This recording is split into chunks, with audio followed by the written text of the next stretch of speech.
আমার বুকের পাঠা দেখেছো গাইস? বিয়ার র্যাঙ্ক খেলতে আমি পিকে নেমেছি, তাও আবার র্যান্ডম প্লেয়ারদের সাথে। সেটা সহ্য হয়নি, আমাকে উপরে পাঠিয়ে দেয়। আমি কিল দুটো পাইনি গাইস। ওই দেখো পাপাকে পাড়া, ওকে মেরে আমি আমার একটা কিলের বদলা নিই, কিন্তু আরেকজন কিছুতেই আমার পিছন ছাড়ছে না। আমি যেদিকে যাচ্ছি সেদিকেই যাচ্ছে। আরে ভাই मैं साइकिल नहीं हूँ, मेरा पीछा करना छोड़ दे भाई। লোকেশন ট্র্যাক করে এখানেও চলে এসেছে গাইস, মেরে দিল আমায়। আমার র্যান্ডম প্লেয়ারগুলো কিন্তু খুব ভালো গাইস, আমাকে অনেকটা ডিভাইড দিয়েছে। এই দেখো এখানে যেমন আরেকজন আমাকে দৌড়ে দৌড়ে মারতে আসছিল, একদম আকাশে পাঠিয়ে দিয়েছে। আজ তোমাদের গান শোনাবো গাইস। এই দেখো গ্রেনেড ছুটছে, এই গানটা শুনে একদিন मर जाएगा कुत्ते की मौत जग में सब कहेगा मर गया बाकी आप खुद समझदार हो।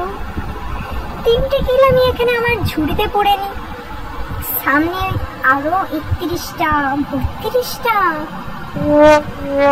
একটা করে মারছে রিভাইভ। ওই দেখো একে এক্ষুনি মেরেছে, ও আবার রিভাইভ হয়ে এখানেই এসছে। वो ভেবেছে আমাকে মেরে বদলা নেবে। अरे लड़की देखकर नूबी समझे हो क्या? मतलब मैं थोड़ी सी हूँ लेकिन मार सकती हूँ।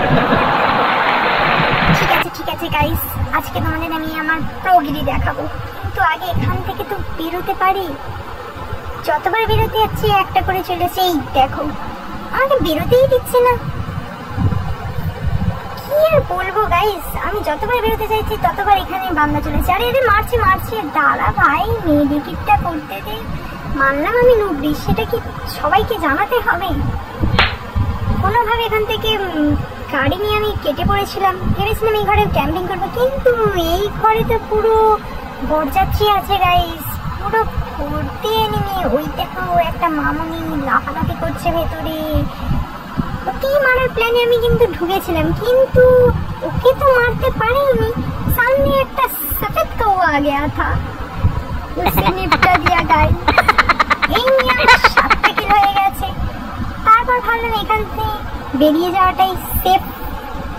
বেঁচে আছি আমি একাই গাইস, বাকি 3জন তো স্বর্গবাসী হয়ে গেছে। ওরা এখন আমার ভরসায় যে আমি বইয়া করব। আগে একে রাস্তা থেকে সরিয়ে দিই। একে রাস্তা থেকে সরানোর পর আমার 8টা কিল হয়ে গেছে, বেঁচে আছে আরো 8জন। থার্ড পার্টি হয়ে গেছে গাইস, পিছন দিক থেকে বান্দা মেরে দিয়েছে।